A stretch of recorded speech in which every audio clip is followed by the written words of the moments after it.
નમસ્કાર, આપ જોઈ રહ્યા છો નિર્માણ ન્યૂઝની વિશેષ રજૂઆત અને હું છું આપની સાથે નતાશા। દર્શક મિત્રો, મહામારીનો પગ પેસારો જે દિવસથી આપણી વચ્ચે થયો તે દિવસથી આપણે આ મહામારીને અથવા તો આ બીમારીને સમજવાનો પ્રયત્ન કરી રહ્યા છીએ, પરંતુ આજ સુધી અને છેલ્લા 1 વર્ષથી લગભગ આપણે જે દિવસથી કોરોના આ વાયરસ અને આ શબ્દ સાંભળ્યો ત્યારબાદથી અત્યાર સુધી તેનાથી કઈ રીતે બચી શકીએ આ તમામના ઉપાય અંતર્ગત તમામ ભારત દેશવાસીઓ જ નહીં પરંતુ વિશ્વની પ્રજા જોતરાઈ ગઈ। પરંતુ હવે સવાલ એ થાય છે કે હવે જ્યારે આગામી સમયમાં વેક્સિન્સ આપણી વચ્ચે આવશે અને તેની પણ હવે અનેક ચર્ચાઓ શરૂ થઈ છે, પણ શું સાચા અર્થમાં આપણે કોરોના આ બીમારીને સમજવામાં સફળ રહ્યા છીએ કે કેમ? જો કે તબીબો દ્વારા શ્રેષ્ઠતમ કામ કરી અને શ્રેષ્ઠતમ તેઓની યોગદાન આપી અને જે રીતે કોરોના પોઝિટિવ દર્દીઓને તેઓ ફરી એક વખત રાબેતા મુજબ જીવનશૈલીમાં મૂકતા આવ્યા છે અને અત્યાર સુધીનો સરેરાશ જે સર્વાઈવલ રેશિયો છે અને કોરોના સામે માત આપનારા લોકોની સંખ્યામાં પણ સતત વધારો થયો છે। બીજી તરફ જ્યારે દેશવાસીઓએ પોતાની રોગ પ્રતિકારક શક્તિ કઈ રીતે વધારવી આ તમામ બાબતોએ ઘણી વાતો સાંભળી હશે, પણ આજની વિશેષ રજૂઆત અંતર્ગત વાત જ્યારે આપણે કરી રહ્યા છે કે એક તરફ મૃત્યુનો દર સરેરાશ જે ઓછો થતો રહ્યો હતો, પરંતુ જે મૃત્યુનો દર ઓછો થતો રહ્યો હતો હવે તેનામાં વધારો થઈ રહ્યો છે કે કેમ આ પણ એક મોટો સવાલ છે। આ ઉપરાંત દરેક કોરોનાના આંકડાઓની નહીં પણ કોરોનાના આતંકની વાત કરવી છે, કોરોનાને સમજવાની વાત કરવી છે, કારણ કે આંકડાઓમાં અત્યારે આપણે અનેક વખત સપડાઈ ચૂક્યા છે। XYZ આંકડાઓ આપણી સામે દરેક રાજ્યના તમામ શહેરોના દેશભરના સામે આવતા રહે છે, પણ તેના આતંક વિશે આપણે જવાબદાર છીએ કે કેમ? શું આપણે આ રોગને નજીકથી સમજીએ છીએ કે કેમ? આ તમામ બાબતોની ચર્ચા કરવી ખૂબ જરૂરી છે અને તેનું મુખ્ય કારણ છે કે જે કોરોનાના દર્દીઓને અત્યાર સુધી સારવાર આપવામાં આવી રહી છે આ સારવાર કેટલી કારગત નીવડી છે તે અત્યાર સુધીના આપણે રેશિયો ઉપરથી જાણ્યું છે, સમજવાનો પ્રયત્ન પણ કર્યો છે। પણ ખાસ આ સારવારની અલગ અલગ પદ્ધતિઓ છે તેને હવે લોકો અને તબીબો પણ અપનાવી રહ્યા છે। આ ઉપરાંત કઈ રીતે રોગપ્રતિકારક શક્તિને ધ્યાનમાં રાખી અને સારવારની અલગ અલગ પદ્ધતિઓ વડે કોરોનાના દર્દીઓને અને કોરોના પોઝિટિવ દર્દીઓને કઈ રીતે સારવાર આપી શકાય આ પણ એક મુદ્દો સમજવા લાયક છે, કારણ કે આપે ઘરે રહીને અને લોકડાઉનના દિવસોમાં અથવા તો પછી અત્યારે જ્યારે પણ આપ બહાર નીકળો છો ત્યારે ઘર પરિવારના સભ્યો પણ ક્યાંક ટોકે છે કે કોઈ પણ એવી સરફેસ ઉપર હાથ ન લગાડતા જેથી કરીને આપ કોરોના સંક્રમિત થઈ શકો। આવી અનેક બાબતો છે કે જેનું અત્યારે આપણે ધ્યાન રાખવાનું છે, પણ અમુક નાની નાની બાબતો જે સમજવાની જરૂર છે તે ઉપર પ્રકાશ પાડતો આજની અમારી આ વિશેષ રજૂઆત અંતર્ગત જોડાઈશું। કોરોના સામે લડત અમારી આ વિશેષ રજૂઆત અંતર્ગત આપણી સાથે ડોક્ટર વિશાલ પટેલ જોડાઈ રહ્યા છે, જેઓ ફિઝિયોથેરાપિસ્ટ છે। ડોક્ટર વિશાલ, આપનું ખૂબ સ્વાગત। સૌથી પહેલા તો આપણે જેમ મેં શરૂઆતમાં જ કહ્યું તેમ કે અત્યાર સુધી આપણે અનેક આંકડાઓ જોયા, પણ આ આફત વિશે સમજવાનો કદાચ પ્રયાસ કર્યો નથી અથવા તો પછી ક્યાંક ઉણપ રહી છે। ડે 1 થી જ્યારથી કોરોના આપણી વચ્ચે ઇન્ટ્રોડ્યુસ થયો ત્યારથી લઈને આજ દિવસ સુધી આપણે અલગ અલગ મુદ્દાઓ સાંભળ્યા, અલગ અલગ નિવેદનો સાંભળ્યા, અલગ અલગ ચર્ચાઓમાં પણ જોતરાયા, પણ સાચા અર્થમાં કોરોના શું છે અને કઈ રીતે તેનાથી બચી શકાય, બિલકુલ ટૂંકમાં તેનાથી શરૂઆત કરીએ અને ત્યારબાદ ચર્ચાને આગળ વધારીએ।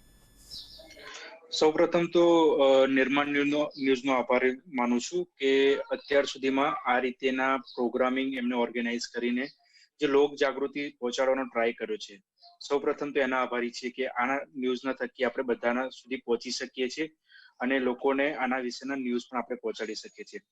તો આપણે જેમ વાત કરીએ કે કોરોના વિશેની, તો કોરોનાનો જ્યારે ફર્સ્ટ આપણે જ્યારે માર્ચ મહિનાની અંદર લોકડાઉનની જાહેરાત કરવામાં આવી હતી ત્યારે એકદમ પહેલા તો મામૂલી કેસ આપણે અહીંયા આગળ ઇન્ડિયાની અંદર જોવા મળ્યા, પરંતુ ધીમે ધીમે એનો રેશિયો વધતો ગયો, જેથી કરી આપણે લોકડાઉન આપવાની ફરજ પડી અહીંયા ઇન્ડિયાની અંદર, જે ઇન્ડિયા પોતે આખું ઇન્ડિયા લોકડાઉનની અંદર જોડાયું।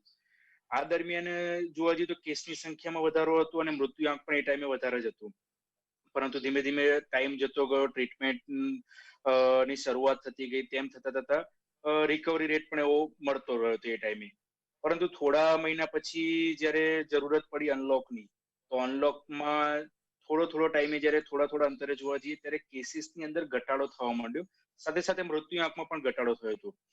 પરંતુ જ્યારે વાત કરવામાં આવે આપણે દિવાળીના ટાઈમની, કે દિવાળીના ટાઈમે પબ્લિકે જે ખરીદી કરી, જે ભીડભાડ ઉભી કરી, જેના કારણે કેસની અંદર સતત વધારો જોવા મળ્યો, જે પીક ફ્લો કે જે 4 મહિનાના અંતર્ગત હતો એના કરતા ડબલ રેટ જોવા મળ્યો આપણને. એ રેટના લીધે આપણે કેસીસની જે ડાઉન થઈ હતી જે સંખ્યા એ ડબલ થઈ ગઈ. કેસીસમાં પણ વધારો થવા માંડ્યો અને સાથે સાથે ડેથ રેશિયો એની અંદર પણ વધારો થવા માંડ્યો. અને એક રીતે જોવા જઈએ તો જયારે આપણે 1 ડિસેમ્બરની વાત કરીએ તો 1 ડિસેમ્બર સુધીમાં તો ખાલી 4000 જેટલો મોતના આંકડો જોવા મળ્યો છે આપણને ગુજરાતની અંદર. એક આપણા માટે ચોંકાવનારી બાબત છે. તો જોવા જઈએ તો નવેમ્બર થી ડિસેમ્બર સુધીનો જે ફેઝ હતો કે 1 નવેમ્બર થી 15 નવેમ્બર સુધી કે જે ડાયરેક્ટ 2570 કેસ જેટલા નોંધાયા હતા, જે પોઝિટિવ કેસ, અને 35 ડેથ. અને જયારે 16 તારીખ થી 30 તારીખની વાત કરવા જઈએ કે દિવાળી પછીના જે 14 દિવસની વાત કરવા જઈએ ત્યારે 4414 કેસ એપ્રોક્સિમેટલી અને 119 ડેથ આ એનો આંકડો છે. એટલે જોવા જઈએ તો એક ચોંકાવનારો આંકડો આપણી સામે આવ્યો છે કે દિવાળી પછી કે કેસીસની અંદર વધારો થયો અને ડેથની સંખ્યામાં પણ વધારો થયો. એટલે જોવા જઈએ તો એક ગંભીર પરિસ્થિતિ અત્યારે ઊભી થઈ ગઈ છે. અને અત્યારે હાલની અંદર જોવા જઈએ તો ડેથ રેશિયો થોડો ઘટેલો છે, પરંતુ કેસીસની અંદર વધારો થવા માંડ્યો છે. તો આપણા માટે એક ચિંતાજનક વાત છે અત્યારે. જ કારણ કે અત્યાર સુધી જેમ આપણે માત્ર આંકડાઓની માયાજાળમાં સપડાઈ ગયા હતા કે આ તો પછી દરરોજ સાંજે એક એવી ઇંતજારી રહેતી હતી કે આજે અમદાવાદ શહેરમાં કેટલા આંકડાઓ આવે છે, વડોદરામાં કેટલા, સુરતમાં કેટલા, રાજકોટમાં કેટલા, અન્ય રાજ્યોમાં કેટલા. એટલે ક્યાંક આ આંકડાઓને કારણે અથવા તો પછી આ આંકડાઓથી લોકો સમજી શકતા હતા કે હવે આ બીમારી કેટલી ફેલાઈ રહી છે અને કેટલા લોકો સુધી અથવા તો કેટલા લોકોને આ બીમારી પોતાના ભરડામાં લઈ રહી છે. હવે મોટાભાગના કેસીસ એવા પણ છે કે જેઓ કોરોનાની ચપેટમાં આવ્યા અને સાજા પણ થઈ ગયા, પણ ક્યાંક કેસીસ એવા પણ ગંભીર સામે આવ્યા કે જેઓ કોરોના પોઝિટિવ થતાના 2 થી 3 દિવસની અંદર જ મૃત્યુ પણ પામ્યા. એટલે કે આવા બિલકુલ પોલ્સ ઓપોઝિટ કેસીસ પણ આપણી વચ્ચે આવ્યા છે. એટલે આ પરિસ્થિતિને આપણે કઈ રીતે સમજી શકીએ તે તો લોકોના મનમાં સવાલ છે જ, અને તે જ કારણે કદાચ આ વિશેષ સમજણ આપતી આજની આ રજૂઆત માની લઈએ દર્શકો માટે, કારણ કે કોરોના સામે લડત તો આપવી છે, પણ કઈ રીતે આપવી છે લડત તે જ કદાચ આપણી પાસે તેની સમજણ નથી. તો પ્રજા શું કરી શકે? એટલે કે મારો બીજો સવાલ આપને એ રીતનો રહેશે ડૉક્ટર વિશાલ કે અત્યારની પરિસ્થિતિને કઈ રીતે આપ જોઈ રહ્યા છો ને તેના નિકાલ અથવા તો બચાવ માટે શું આપણે ઉપાયો અત્યારે દર્શકોને સૂચવી શકીએ?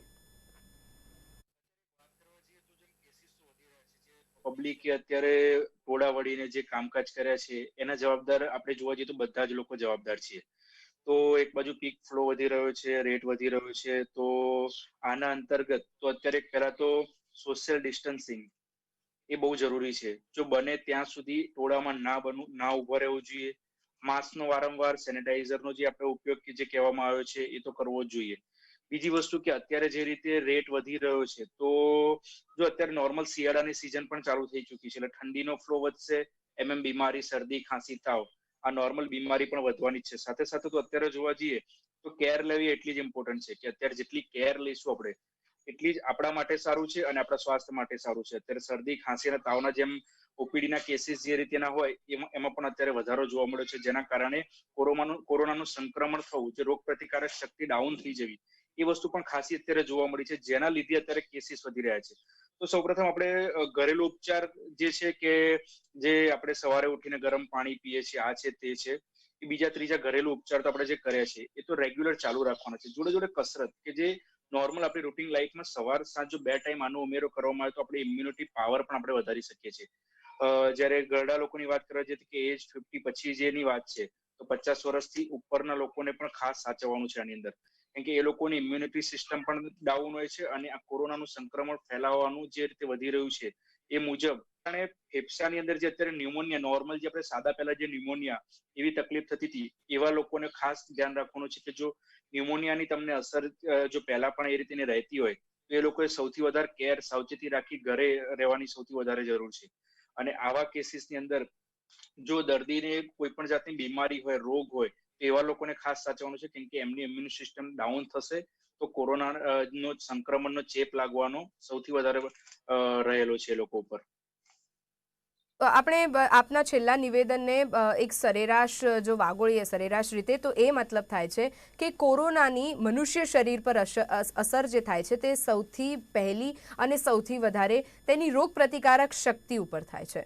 હવે જરૂરી છે મનુષ્યોએ રોગ પ્રતિકારક શક્તિ વધારવી, જે માટે ડે 1 થી ગરમ પાણીનું સેવન કરવું, વારંવાર નાસ લેવો, આ ઉપરાંત આપના નોસ્ટ્રિલ્સ અને ફૂડ પાઇપ આ જે ઇન્ટેક છે તેનામાં મહદઅંશે ગરમ અને તાજો રાંધેલો ખોરાક ખાવો, આવી અનેક બાબતો આપણે સાંભળી છે. તેનામાં ગોલ્ડન મિલ્ક આવી ગયું, ઉકાળા આવી ગયા, કસરત આવી ગઈ. પણ હવે વાત આવે છે કે તેમ છતાં આટલી ગંભીરતા રાખ્યા બાદ પણ, આ તમામ બાબતોનું પાલન કર્યા બાદ પણ જો લોકો કોરોના પોઝિટિવ અથવા તો પછી કોરોનામાં સપડાય છે, તો ત્યારબાદ આવે છે કે તેને કઈ રીતે ઉપચાર કરવામાં આવે. હવે ઉપચાર કરતા તબીબો દ્વારા અલગ અલગ પદ્ધતિઓ અત્યાર સુધી અપનાવવામાં આવી. આપણે થોડાક સમય પહેલાં પણ સાંભળ્યું હતું કે તબીબો દ્વારા આ શા માટે અલગ અલગ પદ્ધતિઓ અપનાવવામાં આવે છે, કારણ કે તેઓ માટે પણ આ રોગ એટલો જ નવો છે જેટલો આપણા સૌ માટે છે, અને તેઓ પણ આ રોગને સમજીને કઈ રીતે તેનું નિવારણ કરી શકાય તે માટે દર્દીઓ ઉપર આ તમામ ઉપચાર અને તમામ અલગ અલગ જે ઉપાયો છે તેના મારફતે ઉપચાર કરી રહ્યા છે. તેનામાં એક ઉપચાર ફિઝિયોથેરાપીનું પણ સામે આવે છે. હવે આપ જ્યારે ફિઝિયોથેરાપિસ્ટ છો ત્યારે મારો સવાલ છે કે ફિઝિયોથેરાપી કઈ રીતે મહત્વની ભૂમિકા ભજવી શકે કોરોનાના દર્દીને સાજા કરવા માટે, તેનું નિવારણ કરવા માટે? જેમ તમે વાત કરી રહ્યા છો કે ફિઝિયોથેરાપી ટ્રીટમેન્ટની, તો અત્યારે આઉટ ઓફ કન્ટ્રીના ડેટા લઈ લો અથવા અત્યારે આપણે જે ગુજરાતની અંદર પણ ફિઝિયોથેરાપી કોરોનાની અંદર એટલી જ ઇમ્પોર્ટન્ટ બની ગઈ છે જેટલી મેડિસિન અત્યારે ઇમ્પોર્ટન્ટ છે. મેડિસિન તો એનું પોતાનું કામ કરી જ રહી છે બોડીની અંદર, પણ જ્યારે જોવા જઈએ કે ફેફસાની અંદર ઇન્ફેક્શન થઈ જાય છે, ફેફસાની અંદર કફ ભરાવો થઈ જાય છે, ત્યારે પેશન્ટને વેન્ટિલેટર ઉપર રાખવા પડતા હોય છે, ઓક્સિજન ઉપર રાખવા પડતા હોય છે, અને પેશન્ટને આઈસીયુ ની અંદર પણ એડમિટ કરતા હોય છે. તો આવી કન્ડિશન અંદર ફિઝિયોથેરાપી ટ્રીટમેન્ટ વધારે ઇફેક્ટિવ રહે છે. કે ફિઝિયોથેરાપી ટ્રીટમેન્ટની અંદર કે જે આપણે પોસ્ટલ ડ્રેનેજ આપીએ છીએ કે પેશન્ટને અલગ અલગ પોઝિશનમાં આપણે રાખીએ છીએ, અલગ અલગ પોઝિશનમાં રાખીને એનો કફ કઈ રીતે બહાર નીકળી શકાય. આની અંદર મેઇન છે કે આપણો રેસ્પિરેટરી ટ્રેકથી લઈને કે જે આપણા ફેફસાના અંદરના ભાગ સુધી ફેફસામાં ફાઇબ્રોસિસ થઈ જાય છે, જેના કારણે એની ઓક્સિજન લેવાની કેપેસિટી ડાઉન થઈ જાય છે. તો આવી કન્ડિશનની અંદર ફિઝિયોથેરાપી ટ્રીટમેન્ટ વાત કરવા જઈએ તો ફિઝિયોથેરાપીની અંદર સ્પાયરોમેટ્રી એમને પ્રિસ્ક્રાઇબ કરતા હોઈએ છીએ. કે સ્પાયરોમેટ્રી કે જે આપણે જે 3 બોલ હોય છે કે જે ફૂંક મારીને ઉપર લઈ જવાની જે કસરત હોય છે, એ વધારે ને વધારે કરો જોઈએ, જેથી કરી ફેફસાની અંદર જે ઓક્સિજન લેવાની કેપેસિટી છે એ વધારે છે. બીજી એક વસ્તુ છે કે પોસ્ચરલ ડ્રેનેજ, કે આના જે અલગ અલગ ફેઝ હોય છે, કે પેશન્ટને પ્રોન પોઝિશનમાં ઊંઘાડવું, પેશન્ટને સીધા ઊંઘાડવા, સાઇડ લાઇનમાં ઊંઘાડવા, અને અત્યારે સૌથી વધારે જે પેશન્ટ કે વેન્ટિલેટર ઉપર હોય છે અને જેને શ્વાસ લેવાની જે તકલીફ ચાલુ થાય છે, એને અત્યારે મોસ્ટલી અમે હોસ્પિટલોની અંદર માસ પ્રોન પોઝિશન, કે જે દર્દીને ઊંધા ઊંઘાડીને પ્રોન પોઝિશનમાં લાવીને ઓક્સિજન કઈ રીતે વધારે કન્ઝ્યુમ કરી શકે. આ પોઝિશન એક એવી પોઝિશન છે કે જેની અંદર દર્દીને આપણે ઊંધા ઊંઘાડી દઈએ છીએ અને છાતીના ભાગે એને ઓશિકો આપી દઈએ છીએ, જેથી કરી નોર્મલ સીધા ઊંઘવામાં જે ઓક્સિજન લેવાની કેપેસિટી છે તેના કરતા ઓક્સિજન લેવાની કેપેસિટી વધી જાય છે. એક આ એની ટ્રીટમેન્ટ છે કે આ રીતે અત્યારે ચાલુ કરેલી છે હોસ્પિટલના અલગ અલગ લેવલે, કે જેને વધારે ઓક્સિજનની જરૂર પડતી હોય છે તેની અંદર અમે આ માસ પ્રોન પોઝિશન એ પણ આપતા આવીએ છીએ. જ્યારે વાત કરવામાં નોર્મલ કે આપણે જયારે ઘરે હોઈએ છીએ તો અત્યારે રૂટીનમાં આપણે શું કરી શકીએ કે જેથી કોરોનાથી પણ બચી શકાય, અને ઘરે રહેલા લોકો કે જેને થોડા સિમ્ટમ્સ છે, તો સૌથી પહેલા મોર્નિંગની અંદર વોર્મઅપ એક્સરસાઇઝ, સ્ટ્રેચિંગ એક્સરસાઇઝ, પછી નોર્મલી જે આપણે ડેલી સ્ટ્રેન્થનિંગ એક્સરસાઇઝ લેતા આવીએ છીએ, એ રીતે સ્નાયુ મજબૂત રાખવા, આપણા જે સ્નાયુમાં વીકનેસ આવી જતી હોય છે, વીકનેસને દૂર કરાય. અને બીજી વસ્તુ કે લાસ્ટમાં કુલ ડાઉન એક્સરસાઇઝ, આ રીતે વોર્મઅપ, કુલ ડાઉન, સ્ટ્રેન્થનિંગ અને સ્ટ્રેચિંગ, આ બધી એક્સરસાઇઝ જો રેગ્યુલર રૂટીન રાખવામાં આવે, દિવસની અંદર 2 ટાઈમ કરીએ આપણે અડધો કલાક, તો કોરોનાના સંક્રમણથી એક થોડો બચવાનો ચાન્સીસ છે. અને હોસ્પિટલની અંદર પણ અલગ અલગ રીતે જે આ રીતે કે ફેફસાની અંદર ઓક્સિજનની ઇન્ટેક કઈ રીતે વધારવી, એ રીતેની એક્સરસાઇઝ અમે પેશન્ટને પ્રિસ્ક્રાઇબ એની કન્ડિશનના મુજબ અને એના જે સિમ્ટમેટિકલી કયા ચેન્જીસ આવે છે એ મુજબ એમને હોસ્પિટલની અંદર પણ પ્રિસ્ક્રાઇબ કરતા આવીએ છીએ. તો આ રીતે આપણે ફિઝિયોથેરાપી પણ એક ઉપાય છે કે જેનાથી આપણે પેશન્ટને મહદ અંશે રાહત મેળવી શકીએ. જે દવાથી તો મળે જ છે, પણ આ એક આપણે જે પૂર્વજો પણ કહી ગયા છે અને ચાલતી જ આવે છે કે કસરત કરવાથી શરીર તંદુરસ્ત રહે છે. તો આ જ રીતે અમે ફિઝિયોથેરાપી ટ્રીટમેન્ટ અને મોડિફાઈડ ફિઝિયોથેરાપી ટ્રીટમેન્ટ દ્વારા એમને ટ્રીટમેન્ટ આપતા હોઈએ છીએ, જેની અંદર આપણે રિકવરી પણ વધારી શકાય છે, જેના લીધે ઓક્સિજન જેને વેન્ટિલેશન ઉપર રાખે છે, જો એને ફિઝિયોથેરાપી ટ્રીટમેન્ટ અમને પ્રોપરલી આપવામાં આવે તો જે આપણો ડેથ રેશિયો છે એને પણ ડાઉન કરી શકાય છે એક લેવલ સુધી. અત્યારે જે મુજબ ડૉક્ટર વિશાલ વાત કરી રહ્યા છે, દર્શક મિત્રો, મેં શરૂઆતમાં પણ કહ્યું હતું, ફરી એક વખત રિપીટ કરું છું કે કોરોના સામે લડત આપણી જે આજની રજૂઆત છે, અત્યાર સુધી આપે આવી ઘણી બાબતો સાંભળી હશે, કારણ કે હું પોતે અથવા તો ડૉક્ટર વિશાલ પોતે પણ કદાચ આ વાત સાથે સહમત થશે કે ઇન્ફોર્મેશનનો સોર્સ ઘણો છે અને ઇન્ફોર્મેશન આપનારાઓ પણ ઘણા છે, પણ આ ઇન્ફોર્મેશન એટલે કે જે માહિતીઓ આપના સુધી પહોંચે છે તેનું અમલીકરણ આપ કરો છો કે નહીં, તે સૌથી મહત્વની બાબત છે. બીજો સવાલ અત્યારે એ પણ થાય અને બીજો મુદ્દો એવી રીતે પણ જોવાય કે ફિઝિયોથેરાપીની જ્યારે ડૉક્ટર વિશાલે અગાઉના તેઓના નિવેદનમાં વાત કરી, તો અત્યાર સુધી આપણી માનસિકતા અથવા તો સામાન્ય મનુષ્યની માનસિકતા કે કદાચ એક્સિડન્ટ થયો હોય ને ત્યારબાદ સારવાર લેવામાં આવે તો ફિઝિયોથેરાપી જરૂરી છે, મસ્ક્યુલર કોઈ હાનિ સર્જાઈ હોય અને ત્યારબાદ ફિઝિયોથેરાપી આપને સબસ્ક્રાઇબ અથવા તો ડૉક્ટર દ્વારા આપને પ્રિસ્ક્રાઇબ કરવામાં આવે તો વાત બરાબર છે, પણ કોરોનામાં પણ ફિઝિયોથેરાપી આવી કારગત નીવડી શકે તે આ વાત જ્યારે આપણી સામે આવવા લાગી અને લોકો તેને સમજવા લાગ્યા, હવે તો લોકો તેને અપનાવવા પણ લાગ્યા છે, પણ ફિઝિયોથેરાપીની આપને જરૂર ન પડે તે માટે આપ જરૂરી છે કે જો અત્યાર સુધી નથી કરી તો આજથી જ કદાચ કસરત કરવામાં જોતરાઈ જાઓ અને સામાન્ય કસરત મારફતે પણ આપ આપના શરીરની જે રોગપ્રતિકારક શક્તિ છે તેનામાં કઈ રીતે વધારો કરી શકો તેવા પણ અનેક સોર્સિસ આપની પાસે અત્યારે અવેલેબલ છે, તે મારફતે આપ જાણી સમજીને અને આ તમામ બાબતોમાં જોતરાઈ શકો છો. પણ રોગપ્રતિકારક શક્તિ જ માત્ર ડેવલપ કરી લેવાથી કોરોના આપના શરીરમાં નહીં પ્રવેશે તેવું પણ નથી.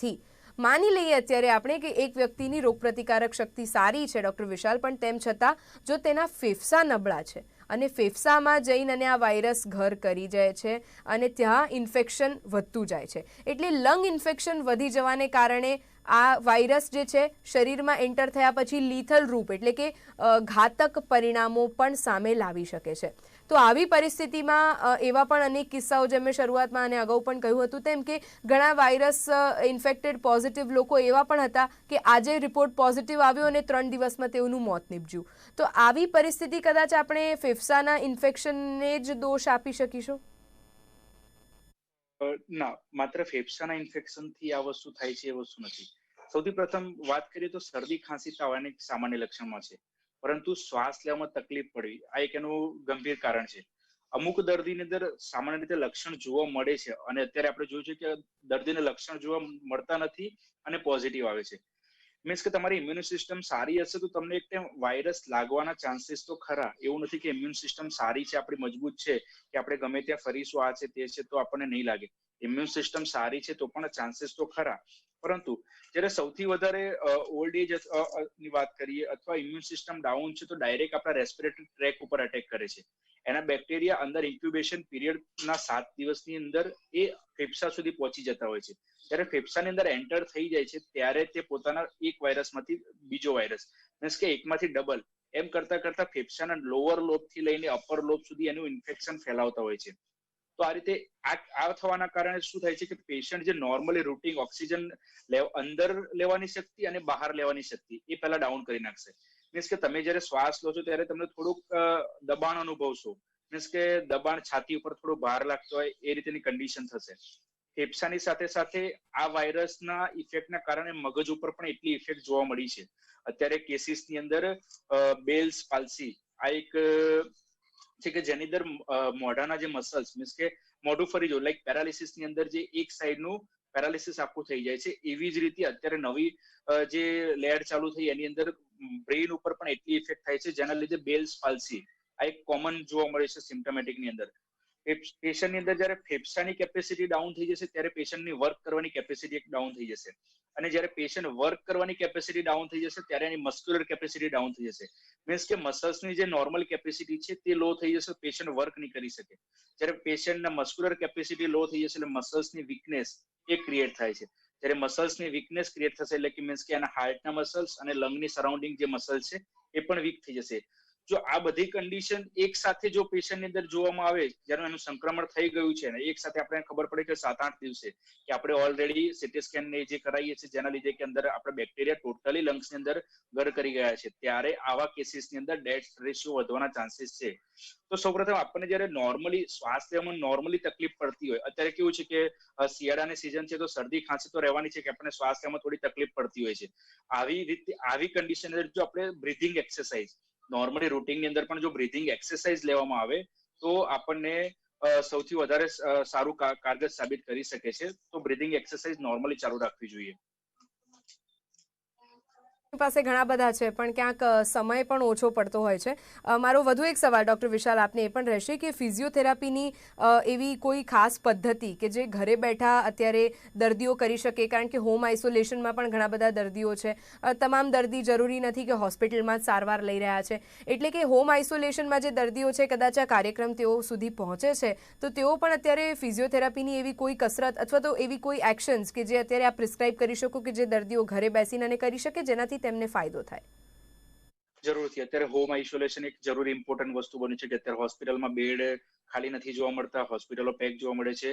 તો આવી કન્ડિશનની અંદર હોમ આઇસોલેશન એક બેસ્ટ ઓપ્શન છે. ને ઘરે રહેતા દર્દી કે જેને સામાન્ય લક્ષણ છે તો એ આપણે બતાવ્યું કે માસ્ક પ્રોન પોઝિશન એટલે કે ઊંધા સુઈ જવું અને ધીમે ધીમે શ્વાસ અંદર લેવો બહાર લેવો. આ જે છે દરેક બે કલાકના અંતરે એક વખત આ 15 મિનિટ સુધી કરવામાં આવે તો એમની ઓક્સિજન કેપેસિટી વધી જશે. બીજી આપણે બ્રીધિંગ એક્સરસાઇઝ વાત કરી કે બ્રીધિંગ એક્સરસાઇઝ એ લોકો ચાલુ કરશે તો બ્રીધિંગ એક્સરસાઇઝના લીધે લંગની કેપેસિટી વધી જશે.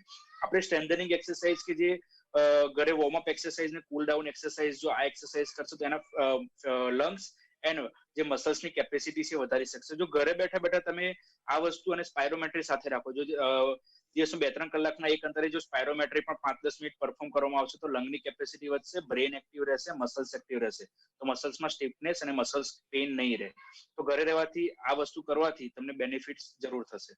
ફાયદાઓ કેટલા નાના અને સરળ છે, પણ હવે આ ફાયદાઓ આપને ત્યારે જ પહોંચશે અને આ ફાયદાકારક આપને ત્યારે જ નીવડશે કે જ્યારે આપ આ પ્રક્રિયામાં જોતરાશો. જેમ અત્યાર સુધીની આપણી ચર્ચા રહી અને અત્યાર સુધી ઘણી આપે આવી ચર્ચાઓ સાંભળી હશે, પણ કદાચ આજનો આ વિશેષ કાર્યક્રમ જ તે માટે સ્પેશિયલી યોજવામાં આવ્યો હતો કે તેનામાં પરિસ્થિતિને સમજીએ, કોરોનાને શું છે, પહેલાં તો કોરોના શું છે તેને સમજીએ અને કોરોનાને કઈ રીતે આપણે આપણાથી દૂર રાખી શકીએ. જો આપ દૂર રાખવામાં નિષ્ફળ નીવડ્યા છો પણ હવે કોરોનામાંથી કઈ રીતે આપ બહાર આવી શકો તે માટેના પણ ઘણા સરળ અને ઘરગથ્થુ ઉપાયો છે.